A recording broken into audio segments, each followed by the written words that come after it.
Et la parole est à notre collègue Michel Amiel pour le groupe Les Indépendants. Vous avez la parole. Mesdames et messieurs les ministres, mes chers collègues, ma question s'adresse à monsieur le ministre des Solidarités et de la Santé. Il concerne la signalisation des personnes malades et des cas contacts au Covid-19. Depuis le 11 mai, quelques milliers de personnes, principalement des agents de l'assurance maladie, sont investis d'une mission, celle d'enquêter autour d'un cas positif, signalé par le médecin traitant en première ligne, afin d'identifier les chaînes de transmission pour mieux les briser. Ma première question sera de vous demander les garanties que vous pouvez apporter en matière de secret professionnel de la part des professions non médicales, les médecins sont très sensibles à ce sujet, ainsi que sur la conservation dans le temps des informations transmises et leur utilisation potentielle à des fins non strictement liées aux soins ou épidémiologiques. En déposant en décembre dernier une proposition de loi ayant trait à la sécurité sanitaire, je ne pensais pas que le sujet deviendrait aussi rapidement d'actualité. Je ne pensais pas non plus qu'il prendrait une telle tournure politique, encore que, à bien y réfléchir, on doit s'attendre à des réactions vives dès lors qu'on touche aux libertés individuelles.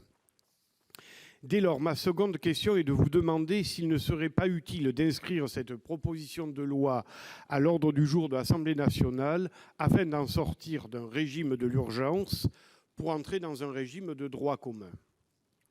Ou même, ne serait-il pas opportun de classer le Covid-19 dans le tableau des maladies à déclaration obligatoire, permettant ainsi directement à l'ARS de déclencher l'enquête autour du cas déclaré? Enfin, que pensez-vous de la prise de position du Conseil constitutionnel sur le fonctionnement des brigades sanitaires ainsi que sur la sécurité de nos territoires ultramarins qui comptaient sur le dispositif de mise en quarantaine quatorzaine pour protéger la population locale? Je vous remercie. Pour vous répondre, la parole est à Madame la secrétaire d'État auprès du ministre de la Santé, Madame Dubos, vous avez la parole. Merci Monsieur le Président, Mesdames et Messieurs les sénateurs. Monsieur le sénateur, 3 questions dans votre question. Je vais essayer de répondre au maximum à vos interrogations. La première sur votre PPL. J'étais dans cet hémicycle et au banc pour la travailler avec vous.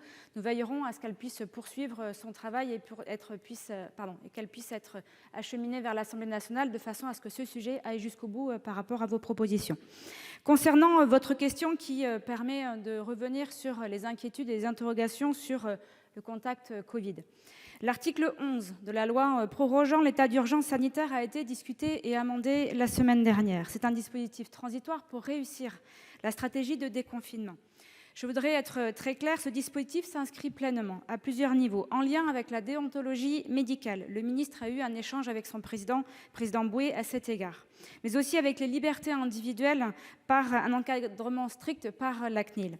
Notre seul objectif est bien de prévenir et protéger les personnes qui sont ou qui auraient été en contact avec une personne testée positive, afin de circonscrire les risques de propagation de l'épidémie et éviter le retour à des mesures de confinement strictes appliquées à toute une population. Les brigades sanitaires chargées de retracer les contacts des patients infectés par le Covid-19 auront 3 niveaux. Le rappeler, c'est le premier, c'est le médecin, le deuxième, c'est l'assurance maladie qui dispose de collaborateurs pour remonter les cas contacts, et le troisième niveau, bien l'agence régionale de santé avec des salariés spécifiques pour les clusters puisqu'il y aurait un nombre plus important de personnes à contacter. Nous entendons les inquiétudes autour du secret médical. On ne recueillera pas d'autres informations que celles qui consistent à savoir si une personne est un cas contact, et on ne recueillera évidemment pas la nature du contact. L'assurance maladie, dans ses relations quotidiennes avec les médecins, dispose déjà de beaucoup de données de santé aujourd'hui. Les personnels non soignants qui auront accès à ces données sont des collaborateurs dont c'est déjà la mission. Aucune donnée médicale sensible n'a vocation à être partagée au-delà. Enfin, vous m'avez posé un dernier élément sur le durée de caractère personnel collecté par un système d'information. Elles peuvent être conservées à l'issue d'une durée de 3 mois après leur collecte. Je vous remercie.